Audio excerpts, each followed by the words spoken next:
Bu gün machine learning, deep learning, data science mı deyim, yəni müxtəlif açar sözləri eşidirik və bu müxtəlif açar sözlər kontekst baxımından bizim proqramda A-dan Z-yəcən daxil olacaq. Və başlanğıc video kimi öz fikirlərimi bildirmək istərdim, özüm nələrdən keçmişəm vaxtı ikən. Reallıqda kursun silabusuna keçməmişdən qabaq, detalları sizə göstərməmişdən qabaq, mən öz motivasiyamı və fikirlərimi bu istiqamət barədə paylaşmaq istəyirdim. Düzdür, mən bu proqramı 1-2 il bundan qabaq yaratmaq istəmişəm. Sadəcə o vaxtı sorğular az idi. Yəni ciddi fikirdə istəyən az idi, amma sadəcə maraqlanırdılar. Bugünkü gün isə hələ deyil. Bugünkü gün isə biz bildiyimizə görə son illərdə süni intellektdə olan progresə görə IT sferası ciddi şəkildə dəyişir və kifayət qədər yaxşı tərəfə dəyişir. Düzdür, biraz yalançı qorxutmalar da oldu ki, AI iş əlimizdən alır və yaxud neynir. Reallıqda süni intellekt növbəti avtomatlaşdırma prosesidir. Və həmişə də avtomatlaşdırma prosesi gələndə iqtisadiyyat qalxır, iş növləri çoxalır, real mühəndislərə tələbat çoxalır, amma bəzi təkrar növlü işlər artıq bazardan sıradan çıxmağa başlayır. Onlardan biri koderlik. Yəni koderli ilə proqramisti onsuz da ayrıdır, amma bir müddət proqramçılara koderlər də lazım oldu. O qədər həcmli kodları və təkrar növlü kodları onsuz da insanlar yazırdı. Amma bugünkü gün generativ AI bir çox hissəsinin 20-30%-əcən artıq edir. Mən burada danışmaq istədiklərimi bir-bir qeyd eləmişəm və bir-bir bunların üstündən keçəcəm, çünki burada vacib nöqtələr həddindən artıq çoxdur. Yəni, məqsədlərimiz. Silabusa giriş eləməmişdən qabaq mən öyrətmə məqsədimi, motivasiyamı paylaşmaq istəyirdim. Birinci bayaq qeyd elədiyim machine learning, yəni süni intellekt ümumidə əvvəlki illərə baxaraq yüksək tələbatdadır. Vaxtı ki, mən məşğul olmuşam machine learninglə, amma sadəcə mənə biraz o sahədən soyudan nə oldu? Bir müddətdən sonra təzədən software engineering idi. Yəni mən onsuz da software engineer işləyirdim. Amma bir müddətdən sonra təzədən mən texnoloji tərəfdə daha çox işlər görməyə başladım. Nəinki həqiqətən də süni intellektin riyazi konseptlərindən, məsələn deep learning kimi və s. Amma bir müddət keçdi. Yəni bu son illərdə olan süni intellektin inkişafına görə artıq həm bunun mühəndisliyi tərəfi inkişaf edir sənayedə, həm də ki, bunun elmi tərəfi də tətbiq olunur. Yəni, bu nə deməkdir? Sizin tətbiqi riyaziyyat bacarığınız varsa və proqramlaşdırma bacarığınız varsa, artıq siz daha çox onun elmi tərəfindən də məşğul ola bilərsiniz, texnoloji tərəfindən də məşğul ola bilərsiniz. Yəni, süni intellekt deyəndə var AI integration engineering, AI süni intellekt texnologiyalarının inteqrasiya eləyənlər, AI injinerlər iki tərəfə bölünür əsas özü. Onun daha çox elmi tərəfinə məşğul olan, bir tərəfi isə onun daha çox mühəndislik və texnoloji software tərəfinə məşğul olanlar. Yəni müxtəlif vakansiyaları açıb baxanda görə bilərsiniz. Və mənə son vaxtlar müraciətlər çox oldu ki, yəni machine learningi proqramı açsaydınız bizə xoş olardı və onu deyən tanışlarım, dostlarım və vaxtı ikən bu proqramı bitirmiş, yəni proqramingi bitirmiş tələbələrim ciddi şəkildə bunu məndən istəyirdilər. Ondan sonra mən fikirləşdim ki, bu proqramı artıq başlamağa dəyər, çünki buna çoxdandan həvəsli idim. Programming and math skills remain in constant demand. Növbəti nüans odur ki, nüvə proqramlaşdırma bacarıqları və riyazi bacarıqlar həmişə yüksək tələbatdadır. Bunların tələbatı qalxır ki, azalmır və həmişə də perspektivi artır. Üçüncü punkt nəyə deyərdim? Məqsədim niyə bu qərara gəlməyə kömək verdi mənə? Ölkəmizdə bu yaxın zamanlarda artıq data mərkəzləri, data centerlər açılmaq üzrədir, sırf süni intellekt üçün. Nəyə görə data centerlər açılır? Birinci, öz datamızı digər ölkələrə və yaxud da ki, digər nəhəng IT şirkətlərinə vermədən öz data centerlərimizi yaradaq ki, öz dövlətin, öz ölkənin özünün məxsus olan datalar üzrə süni intellektimiz öyrənsin. Məsələn, biz ChatGPT-dən soruşuruq, düzdür Azərbaycan dilində verir, amma o üzdə olan datalarla öyrənib bizə cavablar verir. Amma özümüzə məxsus məxfi datalar var ki, sırf biz nəhəng dil modellərin öz data centerlərimizdə simulyasiya eləmək istəyirik və özümüzə məxsus olan datalar üzrə özümüzə məxsus olan dəfələrcə sürətli, effektiv və ucuz nəticələr verəcək. Və bu data centerlərin açılması üçün də istər-istəməz külli miqdarda şəbəkə mühəndisləri, külli miqdarda helpdesk, külli miqdarda software injinerlər, külli miqdarda AI integration injinerlər, külli miqdarda AI injinerlər. Yəni bütün şaxələnmələr, yəni backend injinerlər olsun, frontend injiner, məsələn, mobil app developerlər və təxmini proqnoza görə resurs yadımdan çıxıb, amma sırf məndən soruşsanız tapıb sizə göndərərəm. Səhv eləmirəmsə Osman Gündüz qeyd eləmişdi ki, 3000-ə yaxın yeni mühəndisə ehtiyac olacaq ki, o data centerları təhvil verib və dəstək dursunlar. İkinci punkt nəyi qeyd edərdim? Challenges, yəni rastlaşan problemlər. Many developers and students struggle with email maths. Mənim tanış dostlarımdan, seniorlardan və ümumiyyətlə software injinerlərin əsas bu istiqamətə getməyə qoymayan tətbiqi riyaziyyatdır. Yəni tətbiqi riyaziyyata qarşı bir qorxu və fobiya var. Onun növbəti punktlarda izah edəcəm nəyə görə o var. Səbəb nədir? Və qorxmağa dəyərmi? Onu da deyəcəm. Motivation.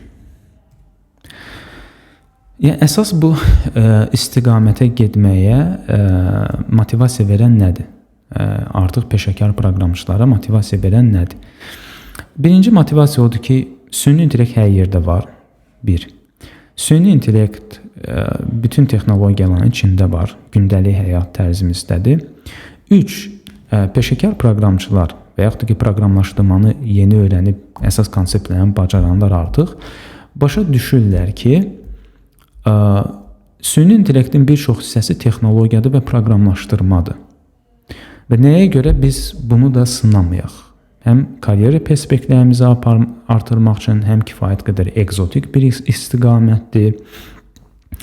Həm də ki, öz şəxsi işimdə də yararlana bilərəm. Yəni, bir çox şeydə istifadə edə bilərəm bunu. Bir çox şeydə. Amma sadəcə tam ona getməyə qoymayan bir dənə tətbiqi riyaziyyatdır. Yəni, machine learning, ümumiyyətlə süni intellekt, machine learning olsun, data science olsun, deep learning, computer vision və s. Bunlar birbaşa tətbiqi riyaziyyat tələb edir və tətbiqi riyaziyyat və proqramlaşdırma. Proqramlaşdırma varsa artıq sizdə bir dənə problem qalır, tətbiqi riyaziyyat. Və uzun müddət bazarda böyük yalanlar oldu. Məsələn, Pythondan data science, Pythondan machine learning öyrən, nə bilim, Pythondan nə bilim neyinə. Python bu istiqamətin 1% də deyil. Yəni, əgər hələ olsaydı, onda hər bir Python developer machine learning injineri olardı, data scientist olardı, deep learner injineri olardı, nə bilim, computer vision injineri olardı. Və Pythonu böyütməyə ehtiyac yoxdur. Python proqramlaşdırmanı bacaran insan üçün bir neçə günə öyrəniləsi bir dildir. Yəni, Pythonun hələ yaranma məqsədi odur ki, o qədər sadədir ki, sintaksisi və anlayışları. Yəni, qısa müddətdə nəsə öyrənib, nəsə edərsən. Yəni, Python burada heç qırılcım qədər belə deyil. Burada əsas machine learning injinier, data science olsun və s. Bu istiqamətdən sizi saxlayan iki şey var. Bir, ciddi proqramlaşdırma bacarıqları, bir də ki, ciddi tətbiqi riyaziyyat bacarıqları, bilikləri və bacarıqları. Sırf bu sferaya aid. Bayaq dediyim kimi, əsas maneələrdən biri tətbiqi riyaziyyat bir çox peşəkar proqramçılar, software injinerləri geri tutub saxlayan şeylərdən biridir ki, bu istiqamətə tam ürəklə girə bilmirlər. 5-ci qeyd edərdim nə? Reallıqda öz təcrübəmdən sizə deyim. Mən proqramlaşdırmadan daha çox hələ riyaziyyatla məşğul olmuşam. Tətbiqi riyaziyyat olsun, nəzəri riyaziyyat. Nəzəri riyaziyyat deyəndə nəzəri kompüter elmləri. Nəzəri kompüter elmlərinin riyaziyyatı isə yarı-yarıyadır. Bir tərəfi tətbiqi riyaziyyatdır, bir tərəfi də nəzəri riyaziyyatdır. Və öz təcrübəmdən deyim ki, tətbiqi riyaziyyat proqramlaşdırmadan qəliz deyil. Yəni, təəccüblənə bilərsiniz, amma tətbiqi riyaziyyat proqramlaşdırmadan qəliz deyil. Alqoritmlərdir, alqoritmlər ən optimal yoludur, nə bilim, qabaqcıl alqoritmlərdir. Bunlar mənim üçün həmişə dəfələrcə çətin olub, nəinki tətbiqi riyaziyyat konseptlərindən. Sadəcə nəyə görə tətbiqi riyaziyyatda peşəkar proqramçıların əksəriyyəti ilişir? Bir neçə səbəb var. Birinci, təhsil travması, əzbərçi təhsil travması riyaziyyata qarşı olan. İkinci, riyaziyyat çox ardıcıllıdır və bir nöqtəni orada üzdən bilmək, bulanlıq bilmək, avtomatik qalan nöqtələri də sizə qaranlıq saxlayacaq. Bu ikinci səbəbidir tətbiqi riyaziyyatın. Və amma birinci ən əsas səbəb o dediyim təhsildən gələn travmadır, əzbərçi travmasıdır. Məsələn, mən 4-5 deyəndə tələbə qorxmur, amma mən X, Y deyəndə tələbə qorxur. Çünki X, Y-i məktəbdə əzbər öyrətdiriblər və X, Y eşitdəndə avtomatik elə bilirik ki, bunu qavraya bilən deyil. Yəni, belə hallar çox görmüşəm. Reallıqda nəyə görə tətbiqi riyaziyyat proqramlaşdırmadan daha asandır? Ona görə ki, tətbiqi riyaziyyatda hər şey kompaktdır. Sən başa düşdün, kompakt şəkildə ifadə edirsən, kompakt şəkildə həll edirsən və s. Yəni, həcmli bir şey deyil tətbiqi riyaziyyat proqramlaşdırma kimi. Sonra, məsələn, tətbiqi riyaziyyatda hər şey vizuallaşdırıla biləndir, hər şey intuitivdir. Və növbəti mövzuda nə dərəcədə yaxşı olmağın qabaqki mövzunu nə dərəcədə yaxşı bilməyindən asılıdır daha çox. Proqramlaşdırmada elədir ki, məsələn, alqoritmlə məşğul olanlar artıq bilər onu. Bir alqoritmi həll edirsən, sonra digər növ alqoritm verirəm, elə bir ki, birinci dəfədə başlayırsan alqoritmi əlləməyə. Yəni, mən hər dəfə elə alqoritm taparam ki, sanki yenidən başlayırsan proqramlaşdırmaya. Çox unikaldır. Hərəsi bir cür ayrı bir anlayış istəyir, ayrıca bir yanaşma istəyir. Amma riyaziyyatda dediyim kimi daha çox şey ardıcıldır. Üçüncü səbəb də nəyə qeyd edərdim? Riyaziyyat daha qədimdir. Nəyə görə asandır tətbiqi riyaziyyat proqramlaşdırmadan? Çünki riyaziyyat daha qədimdir. Daha çox strukturu bəllidir və daha dəfələrcə çox standartlaşıb. Proqramlaşdırma təkcə konseptlərdən ibarət deyil. Tez-tez dəyişən konseptlər var, tez-tez inkişaf edən konseptlər var. Texnologiya çox bağlıdır. Məsələn, proqramlaşdırmada nəyisə öldüsə, onun tətbiqini tapmalısınız. Yəni, proqramlaşma çox genişdir, çox dinamikdir, dəyişkəndir. Və baxış nöqtələri dəhşət çoxdur problemə, həcmlidir. Amma tətbiqi riyaziyyatda o dərəcədə problemlər yoxdur. Hansı ki, növbəti punktda qeyd edəmişəm. Maths vs. Programming. Maths is sequential and interconnected. Riyaziyyat ardıcıldır və bir-birinə bağlıdır. Missing one concept blocked the next. Bir konsepti başa düşməmək, başqa növbəti gələn konseptləri də ardıcıllı olaraq bulanlıq saxlayır bizdə. Programming is broad, evolving, tool-heavy. Maths is timeless, compact, pure. Yəni, proqramlaşdırma genişdir, inkişaf edəndir, yəni alətlər dəhşət çoxdur. Riyaziyyat isə universaldır. Mən burada simvolikanın başa düşdümsə, hər yerdə eynidir, standart fərqləri yoxdur. Riyaziyyatda proqramlaşdırmadakı kimi proqramlaşdırma müxtəlif proqramlaşdırma dilləri var. Hər proqramlaşdırma dilinə aid müxtəlif versiyaları var, nə bilim, müəyyən serverdə işləyə bilər, o birisində işləyə. İnanılmaz dərəcədə belə deyim, standartlar çoxdur. Riyaziyyat isə kompaktdır və təmizdir, pure. 7-ci punkt bizim metodologiyamız. Learn math simply, practically and enjoyably. Mən əzbərçi riyaziyyata görə mən də sizi kimi vaxtı ikən riyaziyyatı heç vaxt xoşlamamışım. Elə bildim ki, riyaziyyat mənlik deyil. Simvol yığını kimi baxırdım. Amma məni hələ riyaziyyata gətirən proqramlaşdırma özü oldu. Nəyə görə?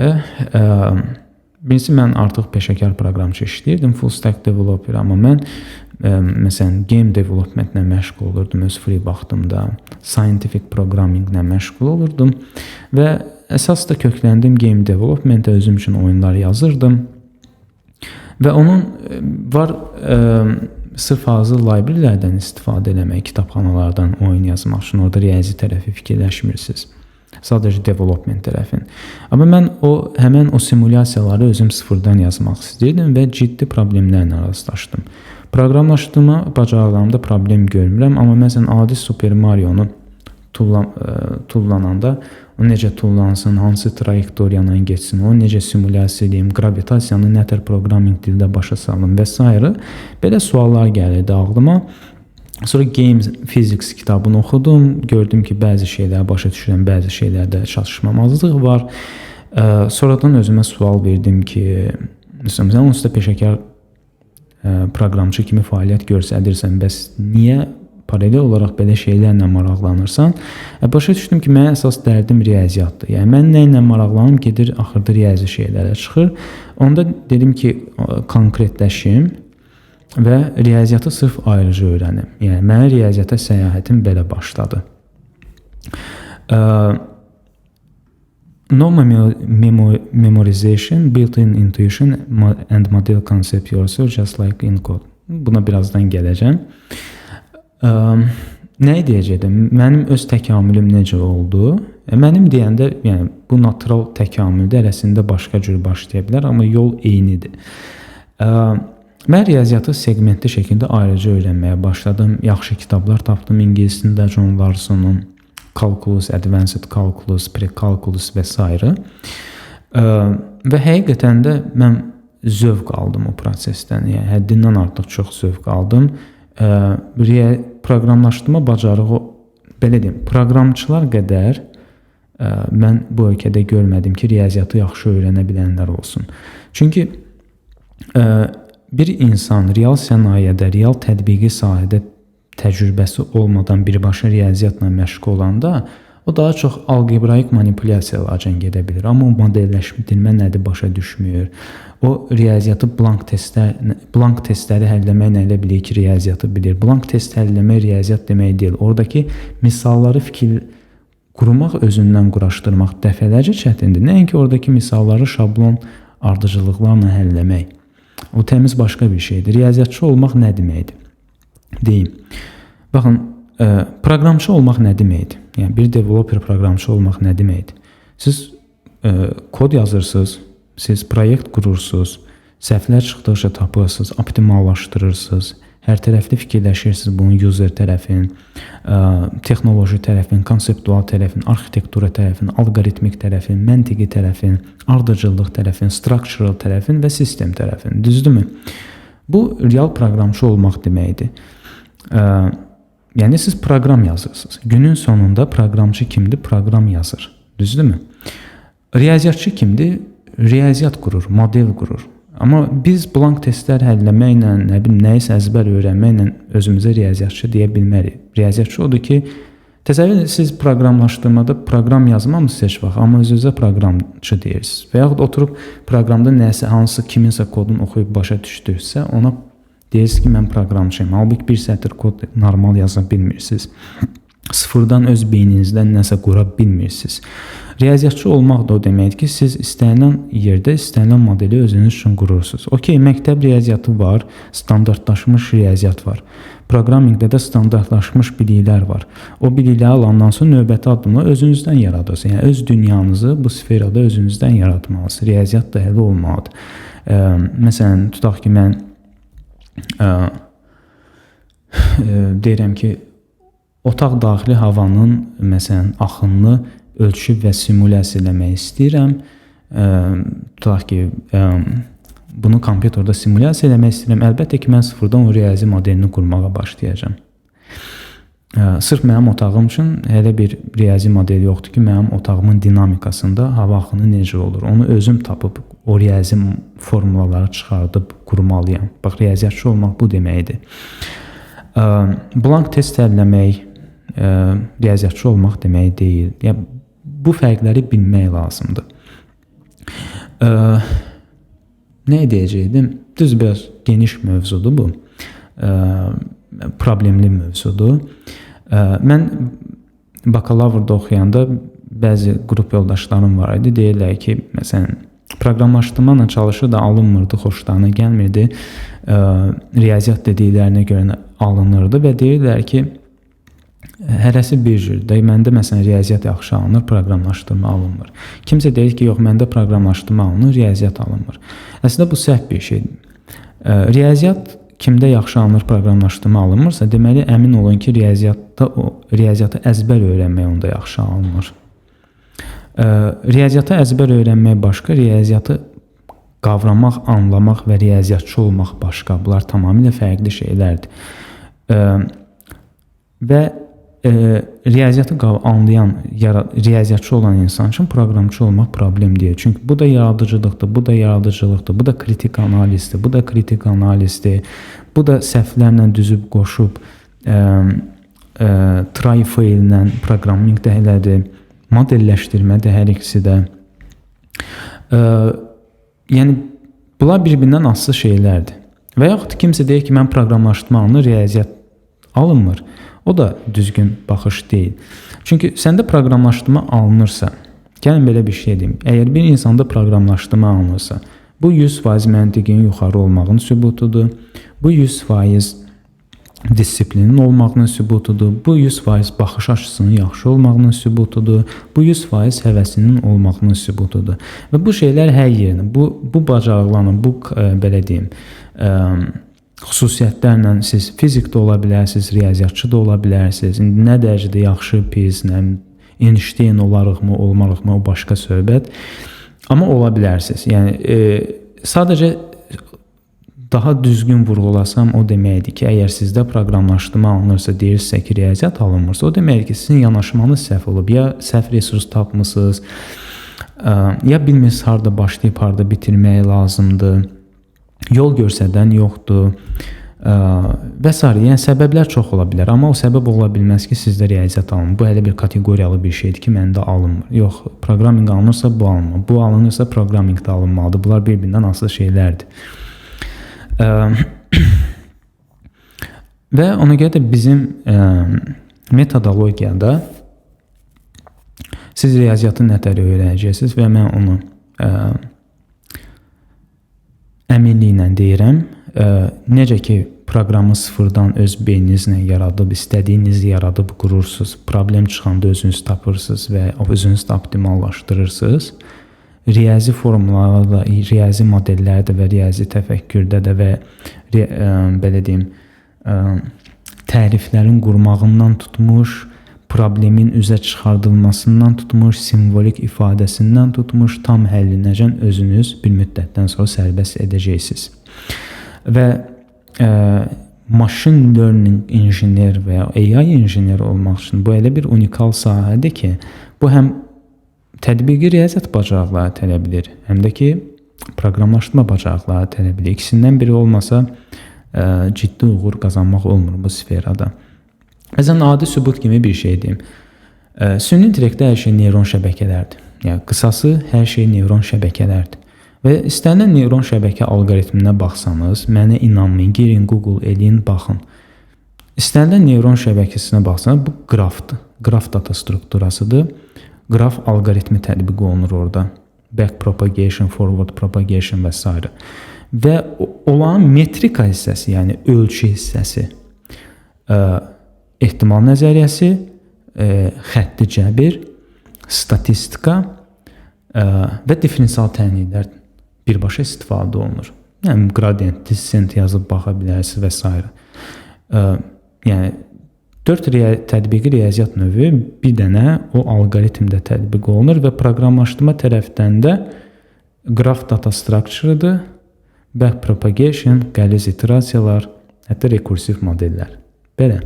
Yəni birbaşa ciddi proqramlaşdırma qabiliyyətləri və ciddi müəyyən səviyyədə tətbiqi riyaziyyatdan bilikləri və bacarıqları tələb edir. Və süni intellektdə neyron şəbəkəni A-dan Z-yəcən başa düşdüksə, siz üçün daha süni intellekt sferasında limit yoxdur. Çünki onun nüvəsi, ürəyi süni intellektin elə sintetik neyronlardır, neyron şəbəkələrdir. Bir proqramçıya riyaziyyat qata bilməyəsi bir şey yoxdur və bir proqramçı qədər riyaziyyatı yaxşı öyrənən ikinci adam tanımıram. Çünki proqramçı artıq çox kritik düşünür, çox uzun müddət bir problemin üstündə fikirləşə bilir, modelləşdirir, proyekt qurur, kifayət qədər olğunlaşmış bir insandır yaradıcılıqda, məntiqi təfəkküründə, problem həlləməyində və s. Və bu bacarıqlarla riyaziyyata gələndə həmən insan o riyaziyyat nə dərəcədə dəyərlidirsə, dərindirsə, hamısını başa düşür və hamısından da yaxşı başa düşür. Və o adi insanlar üçün adi gələn formulada ən böyük dəyərlər tapır və hələ tətbiq edir ki, özü işləyəndə şəxsən məndə həmişə elə olub və ətrafımda bunu təcrübə edən dostlarımda və tanışlarımda da olub. Çünki onlar tətbiqçidirlər, onlar real sənayedədirlər. Amma kim ki riyaziyyatı əzbər öyrənir blank testlərlə, nə bilim, algebraik manipulyasiyalarla və buna riyaziyyat deyirsə, onlar niyə o defekti görmürlər ki, məsələn, əslində mən riyaziyyatı bilmirəm. Çünki sənayədə istifadə edəmirlər. Sən nə vaxt başa düşürsən ki, riyaziyyatı əslində anlamamısan, o vaxt ki, sən bildiyin, dediyin şeyləri real sənayədə tətbiq edəsən. Məsələn, kimsə deyir ki, mən riyaziyyatı yaxşı bilirəm, tətbiqi riyaziyyatı qəşəng əzbərləyib, okey. Mən gətirirəm bir dənə robotun əlini qoyuram, deyirəm ki, istəyirəm ki, robot əlini belə fırlatsın, bunun riyazi modelini yaz. Oradaca ilişib qalacaq insan, heç bilməyəcək hardan başlayır. Bunun üçün nə lazımdır? Xətti cəbir və trigonometriya, düzdürmü? Bu kinematikadır. Ümumiyyətlə, insan bilən deyil, söhbət nə? Heç bilməyəcək hardan başlasın, heç ideyası yoxdur bu barədə.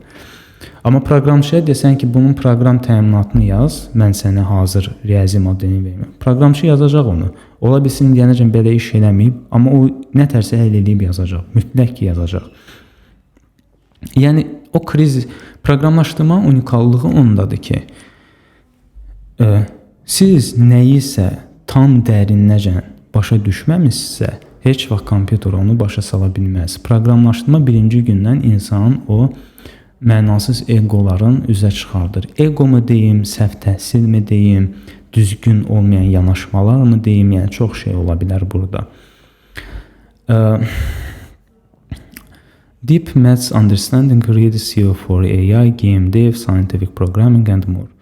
Yəni tətbiqi riyaziyyatı dərindən başa düşməyi bir software injinier üçün, bir proqramçı üçün bütün süni intellekt sferasına yol açır, game development-a, yəni game engine development-a, onun riyazi tərəfinə, elmi proqramlaşdırmaya və s. Nəyə görə sizdə bu alınacaq? Bu əsas punktlardan biridir. Bunu dediyim kimi, proqramçılar artıq kritik düşünməyi, dərin düşünməyi, ardıcıllı düşünməyi öyrəşiblər və sistem və arxitektura tərəfdən də düşünməyi, tətbiq eləməyi öyrəşiblər. Bunlar isə ən vacib şeylərdir.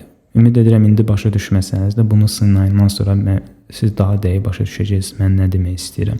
Və birbaşa sizi bu riyaziyyatda daha çox kömək edəcək. Keçirik axırıncı punkta. Exploring syllabus and methodology. Yəni metodologiyamız, real dünyada olan nümunələr və praktika hissəmiz. Nəzəriyyə real dünyada olan nümunələr və hər mövzuya da aid olan qaçılmaz praktika işlərimiz. Deməli, silabusumuz əsas hansı hissədən ibarət? Bu çox kiçikdir. Python Essential bir günlük, bir dərslik bir mövzudur. İkinci tətbiqi riyaziyyat 3 ay davam edəcək. Dördüncü hələ yığmamı gələcək. O tam burada segmentləşdirməmişim. Üçüncü machine learning gələcək. Dördüncü data science gələcək. Beşinci isə deep learning. Kim istəsə oracan qalar, kim istəsə qalmaz. Hərənin öz fikridir. İlk 3 ay tətbiqi riyaziyyat olacaq. Növbəti 3 ay machine learning, növbəti 2 ay isə data science. Və data science-ın da əsas hissəsi elə machine learning-dir. Ona görə data science bacarığı machine learning-dən sonra gəlməlidir. Yəni data science-ın belə deyim də ən qəliz hissəsi elə machine learning-dir. Çünki siz machine learning-i biləndə artıq o deməkdir ki, machine learning tech stack-in bilirsiniz, texnologiya tərəfin və kifayət qədər tətbiqi riyaziyyatınız var ki, machine learning-i qavramısınız və data science inanın çox asan olacaq. Ona 2 aydan çox vaxt lazım deyil. Onun ən qəliz tərəfi elə machine learning-i neyron şəbəkəyə tətbiq eləməkdir. Data science-da qalan hissələr əlavə statistik modellər, data filtrasiyalar, scraping-dir, bəzi texnoloji praktikalardır ki, istifadə olunur, yığılır, data science deyilir ona. Belə, yəni kim istəsə machine learning-ə can qala bilər, kim istəsə tətbiqi riyaziyyat tərəfində sırf qala bilər, oracan davam edə bilər. Və tətbiqi riyaziyyat da belədir, machine learning-də də onsuz öyrənəcəyiz. Yəni tətbiqi riyaziyyatı öyrəndim, machine learning-ə keçdim, orada tətbiqi riyaziyyat əlavə öyrənməyəcəm, elə bir şey yoxdur. Çünki orada machine learning özü də müxtəlif tətbiqi riyaziyyat anlayışlarının birləşib orada istifadə olunmasını göstərir. Hansı ki, o da dolayısıyla ona yəni də tətbiqi riyaziyyatın daha da dərindən və təkrarlanmış eləmiş olacaqsınız. Nümunə açaraq göstərərdim. Yəni bir tətbiqi riyaziyyatda əsas nələr keçəcək? Funksiyalar, tənliklərin növləri, trigonometriya, xətti cəbir, kalkulus, necə machine learning-lə bağlıdır, ehtimal nəzəriyyəsi, statistika və information theory. Burada əlavə mövzular da qoymuşam. Bunlar hələ mövzular deyil ki, sırf bunun üçün ayrıca bir segmentləşdirim.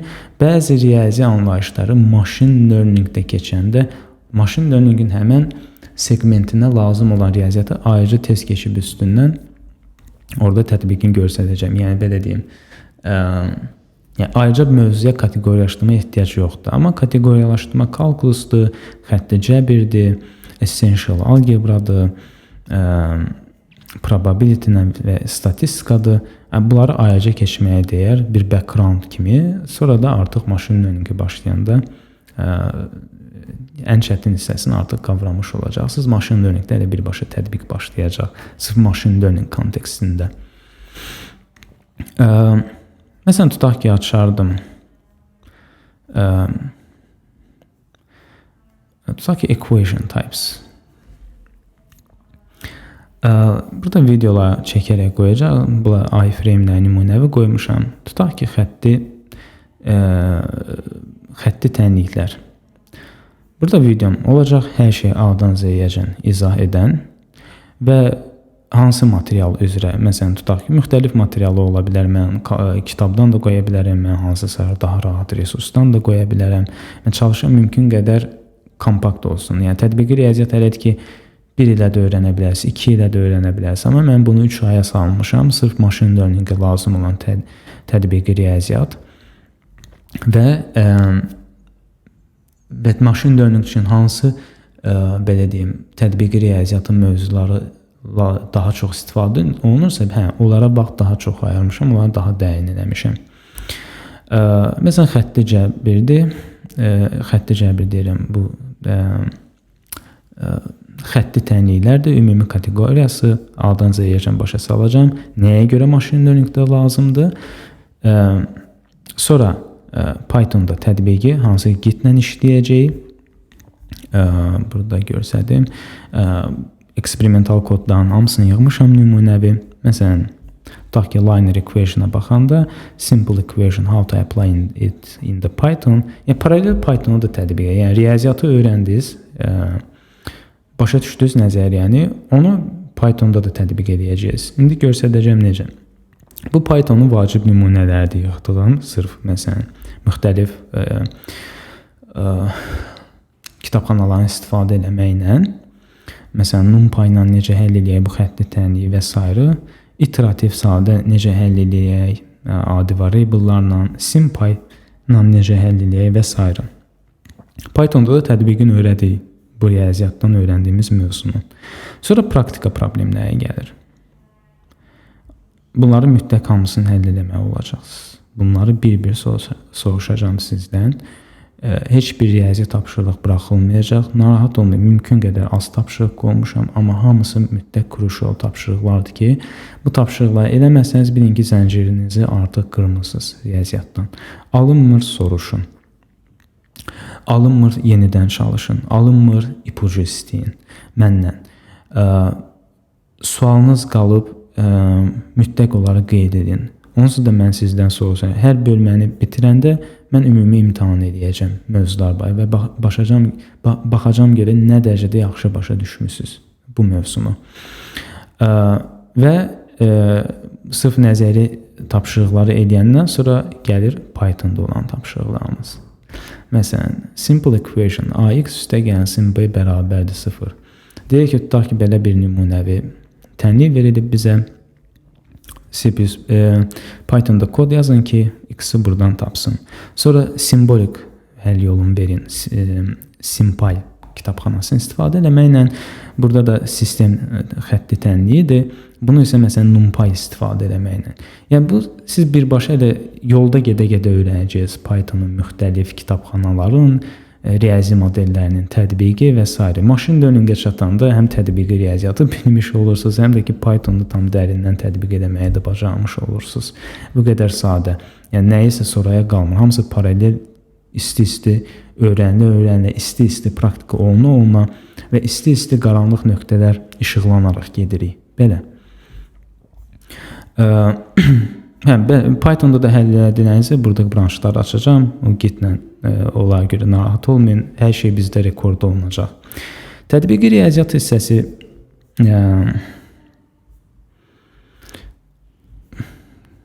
bunu prosta keçərdim. Yəni deyirəm, müxtəlif resurslar ola bilər, amma əsas resurs burada mənim izahım olacaq. Hər şeyi, hər bir detalı izah edəcəm. Tətbiqi riyaziyyat bitəndən sonra bizdə başlayır machine learning, düzdürmü? Machine learning and deep learning. Deep learning başdan ayağa yox. Deep learningin bəzi segmentləri elə machine learning içində olacaq. Məsələn, qabaqcıl neyron şəbəkələr olsun və s. Machine learning-ə başlayanda artıq konsepti öyrəndik, həmişəki kimi gedəcək və onun tətbiqi daha çox Kaggle deyilən platformada olacaq. Kaggle-da biz hər machine learning-in belə deyim, konseptinə aid olan real proje işləyəcək. Mini proje, medium proje, böyük proje fərq etməz, baxır mövzuya və ən yaxşı skor, prediction skor yığmağa çalışacaq, proqnoz verməyə çalışacaq və buna nəinki siz peşəkar olursunuz artıq o mövzu barədə demək olar. Və sizin əl işiniz burada qalır və bunu CV-nizdə paylaşacaqsınız. Buna hər bir şirkətlər fikir verir. Yəni burada kifayət qədər ciddi proyektlər var. Və bu da sizin olacaq əl işiniz və birbaşa karyeraya green kartınız, belə deyim. Və çox maraqlı olacaq. Bu kollaborativ eləyəcək. Burada müəllim, tələbə anlayışları istəmirəm. Biz daha çox kollaborasiya, burada məndən daha güclü software developerlər də gəlir, iştirak edəcək bu proqramda. Yəni bizdə elə ego yoxdur. Biz sadəcə bir-birimizlə kollaborasiya edib, brainstorming edib özümüzü təkmilləşdirəcəyik. Bir kollektiv kimi. Başqa platformalar da ola bilər, HackerOrds, digər platformalar da ola bilər.